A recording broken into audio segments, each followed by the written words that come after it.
Hello दोस्तों, आज मैं इस वीडियो में बताने वाले एक शॉर्टकट की के बारे में। चलो अभी वो देखते हैं वो शॉर्टकट की कौन सी है। वो शॉर्टकट की है माइक्रोसॉफ्ट विंडोज शॉर्टकट की है। वो alter plus shift plus tab. उसका काम क्या होता है? Switch the backward between open the application. आपने जो भी एप्लीकेशन ओपन किया होगा बारी बारी में सीक्वेंस वाइज, उसी तरह वो वापस से alter plus shift plus tab दबाओगे तो वो खुलते जाएंगे।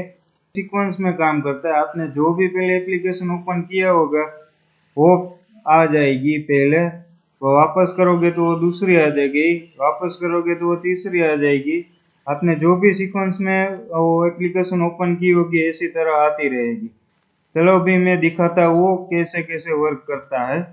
ओके गाइस, अभी मैं दिखाता हूँ। मैंने पहले ओपन किया, माई कंप्यूटर ओपन किया है दिस पीसी। उसके बाद मैंने किया ये मेरा चैट जीपीटी का प्रोग्राम।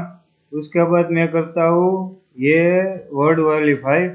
ओके गाइस, समझ में आ गया? मैं अभी करके दिखाता हूँ। मैंने किया अल्टर शिफ्ट प्लस टैब। ये मैंने पहले ओपन की थी तो वो पहले आ गई। वापस मैं करता हूँ अल्टर शिफ्ट प्लस टैब, तो मैंने दूसरी खोली थी चैट जीपीटी तो वो दूसरा खोल दिया। तीसरा मैंने क्या खोला था? वर्ड, तो वापस से वो वर्ड खुल गया। मैं अभी प्रेस करता हूँ अल्टर शिफ्ट प्लस टैब, तो ये आ गया वापस से। देखा आपने? इसी तरह ये सिर्फ काम करती है। जो ना समझ में आया तो वापस एक बार ये वीडियो देख लेना और ये प्रैक्टिकल करके देख लेना तो आपको समझ आ जाएगा। ओके गाइस, मैं एक बार वापस से करके दिखाता हूँ।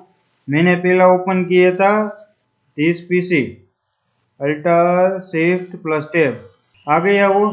फिर मैं वापस करता हूँ अल्टर शिफ्ट प्लस टैब, तो चैट जीपीटी खोला था वो वापस आया। जो भी सीक्वेंस में आपने एप्लीकेशन ओपन की होगी उसी सीक्वेंस में ये आपका खुलता जाएगा।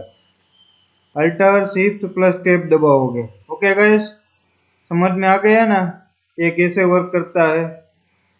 Okay, thanks.